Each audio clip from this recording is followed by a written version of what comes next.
How to start a fashion business / brand part 2.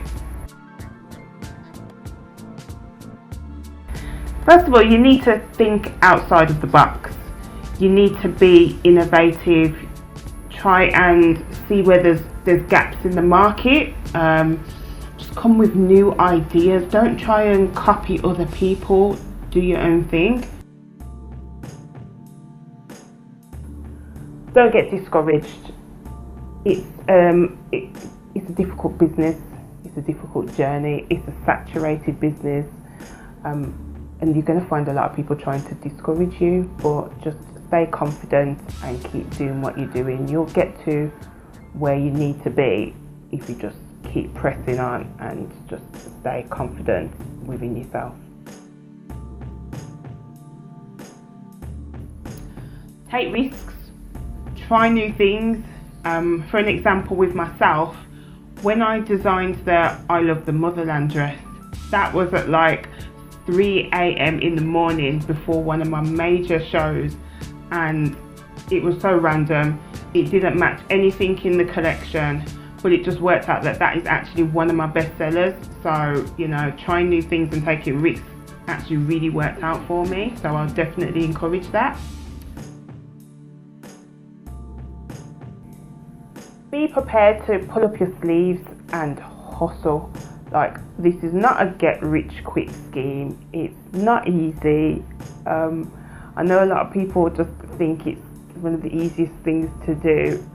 It's not. There's a lot of things involved, and it's good for yourself as a business owner to get involved with every part of your business, no matter how small, because it really empowers you for when you start hiring people. You know exactly what they're doing, and I'm not saying you're going to be micromanaging people, but it's good to know what is involved in their role to maybe oversee, and to also you have an understanding for what they're doing as well. So it's very good to just get involved with everything, and it's not easy. You have to hustle. It's hard, but that's business. Be sensible, be realistic about your finances. As I said before, you're not going to get rich overnight. There's going to be times where you may have droughts, especially in the beginning stages of your business. As you're building it up, there's going to be times when you may not be making, consistent and regular sales as you're building up your brand. So you need to be realistic in terms of how will you keep a roof over your head, how will you keep food in your belly, how will you pay your bills. The options are, will you get a second job, or will you try and source finance from different places, like a business loan, or get people invested into your business. But you have to really be very sensible and realistic and plan the finances of your business.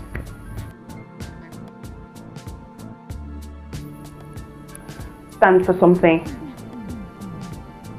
Just have more depth in terms of what you're doing. And when I say stand for something, it could be anything. You could be somebody who's into, ethical fashions, or, you could be loving and obsessed with bamboo fabric, or whatever it is. Just don't be somebody who just wants to just make clothes just for the sake of it because it looks cute.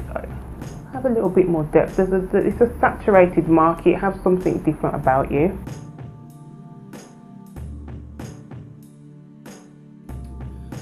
Stay in your integrity. There's a lot I could say on staying in your integrity. Just, whatever it is that your message that you're aiming to put out there for your business, don't be swayed from it. Stick to what it is, because at first some people may not even understand it, they may not get it, but eventually if you continue to do what you're doing, people will get there eventually. Remember that you are always representing your brand. And when I say that, I mean in terms of conducting yourself as a business person, especially if you're going to be in a point where you're going to be wanting to make your business quite public. Therefore, your business is associated with you. So if you're on the street in some form of antisocial behaviour activity, it doesn't really look good for your brand and you as a business person, and will kind of put people off anything that's associated with you, so you could be damaging your brand. So remember, you're always representing your brand. It's good to wear your brand. As you can see, I'm currently wearing one of my own designs. I'm not saying live in your own designs, because it will get to a point where you start to get sick of seeing your own stuff, because you're so involved in your own design, because it at one stage was in your brain. You've then moved it onto paper, you've then moved it onto being produced, you're then moving it onto being sold via retail or wholesale. So you do see your own designs a lot, but at the same time, do wear it sometimes, because it's good marketing. You are one of the biggest examples of your designs and your brand. Say you're a brand that tries to cater to tall people, and people then see you walking around in short trousers looking like you're waiting for a flood. You know, it's a confused, mixed message. People will be like, hold on, I thought you was trying to take away this problem of ankle stranglers, but yet still you're wearing them, but yet still your business is supposed to be catering to this. That doesn't make sense, and that's a very poor representation of your brand. If you would like to see more videos like this, please like and subscribe.